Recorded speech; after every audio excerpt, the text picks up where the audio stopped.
My name is Aine, and I'm a Customer Success Manager with Hubspot. I'm also Hurree's Customer Success Manager, or CSM for short. And as a CSM, my role is to help my customers solve problems, help them maximize their usage of the Hubspot software, but also more importantly, I suppose, help them see return on investment from HubSpot. And that can be in the form of leads, customers, revenue, and every one of my customers have a unique set of goals that we need to bear in mind from the very beginning. Lead nurturing is your opportunity to connect with your leads and prospects. I think it's important to ask yourself, how can I connect with my leads and turn them into customers in the most helpful way? And also at each stage of the buyer's journey, so the awareness, the consideration, the decision stage, and also understanding, what the needs and requirements are of your leads and being able to, provide the relevant information and answers to help them make an informed decision. Ultimately, it's about encouraging your leads to take the desired goal. So a good lead nurture process should start by defining the goal of that lead nurture flow. I think the goal needs to be measurable. It needs to be segmented by buyer journey, so whether that person is in the awareness stage, consideration stage, or decision stage. I'd also recommend creating one lead nurture flow per goal and not kind of trying to push in a couple of different goals within that flow. So the goal should be tangible, it should be quantifiable, and that's what's going to help you to understand the performance and success of that particular campaign. A couple of different examples might be getting cold leads to the goal of perhaps visiting 2 awareness stage blogs. A second example might be getting a set of people who recently subscribed to your blog to reach the goal of actually downloading 2 pieces of awareness or consideration stage content, something a little bit more detailed.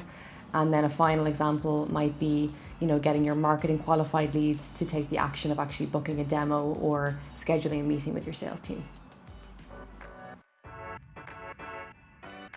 So this, I believe, is based on intent. So the intent of your leads and prospects. And I think the best way to do this is to use a form of lead scoring. And that, I think, is the best way to qualify the leads that have intent or have more intent than others. So lead scoring is basically a system where you're allocating a numerical value or score to each of your leads. And it kind of helps you to identify on the scale of not interested versus sales ready where that lead is, I suppose, in their journey. And it's completely up to the business whether or not or how they want to set up this lead scoring process.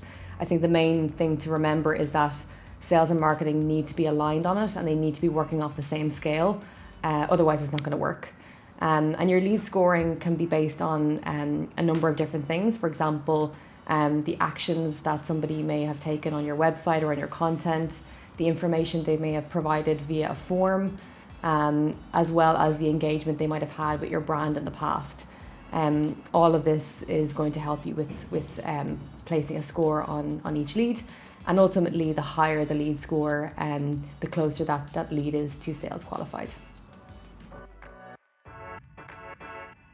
So I think there are 4 or 5 main components of a lead generation process. I think the first are lead magnets, so compelling pieces of content that people are going to be happy to exchange their personal information for, in return for some sort of content that's going to help them in their research journey. Those lead magnets can, as I said before, include anything from blogs to infographics to case studies and testimonials and so on. And I think, again, they have the goal of converting leads and gaining that permission, I suppose, to contact them later on. The second one then would be CTAs, or call to actions, which are those all important buttons that lead that individual onto the next page, the landing pages and the forms. They also need to be compelling and kind of hint at what's behind it, and make sure that we're giving individuals clear journeys to take on our website when they do land on it. The next then would be your landing page itself. So the goal of the landing page is to have 0 distractions, a simple kind of form with a description as to what's behind this form, what is it gating, Typically I see navigation bars at the top being removed, again, just to avoid any distractions there as well, but they play a crucial part in actually converting your leads. Then I would say lead scoring definitely is another big component, which I spoke about earlier on. And then finally, the nurture piece, the actual automated nurturing that you have, whether you use a tool for that, that is kind of the final piece of the puzzle.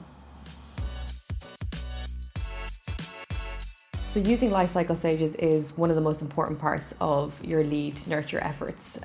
For example, let's say someone has recently subscribed to your blog. They're not necessarily going to be a good fit to start receiving, further nurture emails from you with regards to, booking a demo or, getting a quote, etc.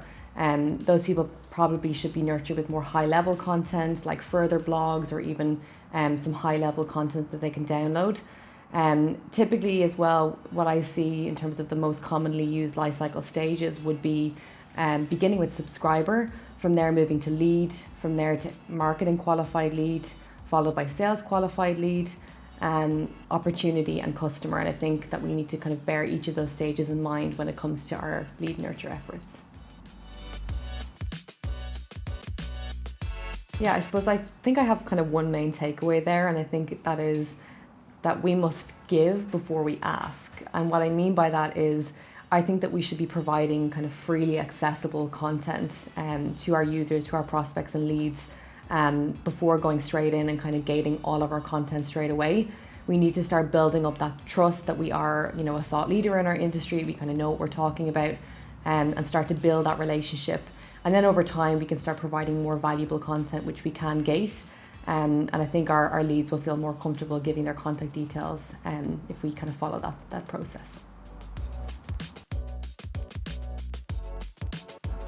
So lead nurturing helps companies to be present in the channels where their leads and prospects live. It helps them engage those prospects within those channels and hopefully increase the chances of building, longer term relationships as well. It is without a doubt the best way to build trust and kind of help your brand to break through all of that other noise online. The most important aspect of my job, without a doubt, is understanding the KPIs and metrics that are most important to the business that I'm working with, the team that I'm working with, and the individual that I'm working with. So I tend to ask the questions like, what does your business need to achieve in terms of KPIs or metrics in order to launch that new product that they're working towards or launch into new markets? At the same time, asking the question, what does your team need to achieve in order to hit their quarterly goals? And then finally, what does that individual, that marketing manager, need to achieve herself or himself in order to get that promotion, in order to move to the next level, I suppose, in their career? And I think if we keep all of that in mind, we can kind of work backwards to understand what marketing activities need to take place in order to actually achieve those goals.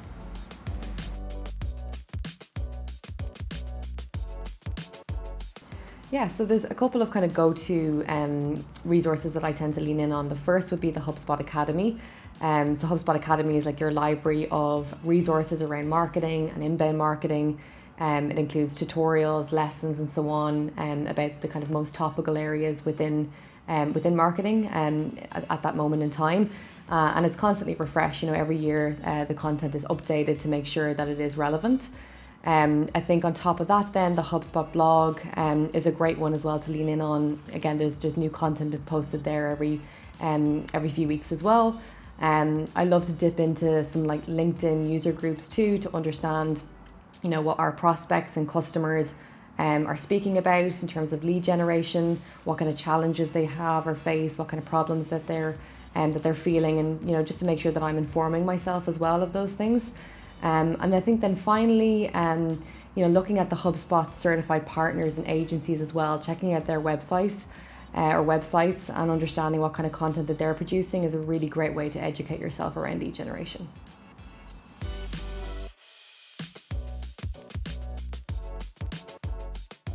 So the first question that I would ask myself or ask my team is, who's our target audience? Who is our persona?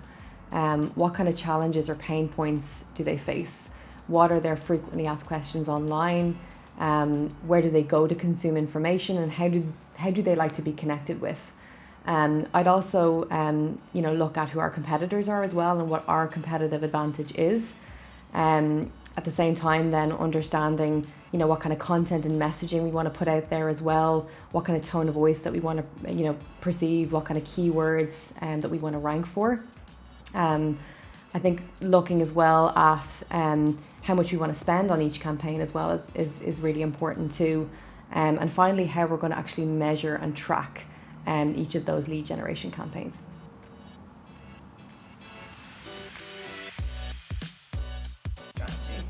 So I think agreeing as a team on what metrics and KPIs you care about the most and want to track is kind of the most important thing.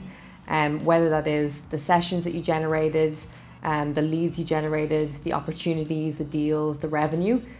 Each company are going to have a different kind of set of goals and metrics. I'd recommend using the Hubspot campaign analytics tool to kind of look into the effectiveness of each campaign that you do run.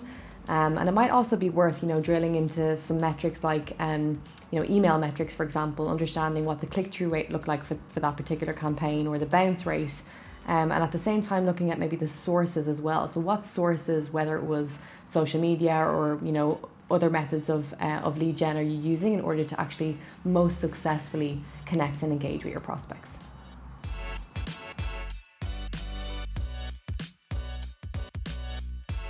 So I think my biggest tip and takeaway for the day is the following. So when it comes to your lead nurture campaigns or efforts, keep them timely, first of all. So ensure that you're reaching out at the right time, when your contacts are engaging, when they are raising their hand for more information. Keep them efficient, so use automation to reach out to your prospects. And also use automation to alert your sales team when people are coming back to revisit your website or take other actions that would be considered high intent. And finally, keep them targeted. So when you're crafting your emails, keep in mind your buyer persona, keep in mind the stage of the buyer journey they're in, whether it's awareness, consideration, or decision. And I don't think you'll go far wrong then. But after staring at it for a little bit, I'm like, that's blue. But at a glance, it would be white. But it is blue. Oh my god, that's hilarious. Okay.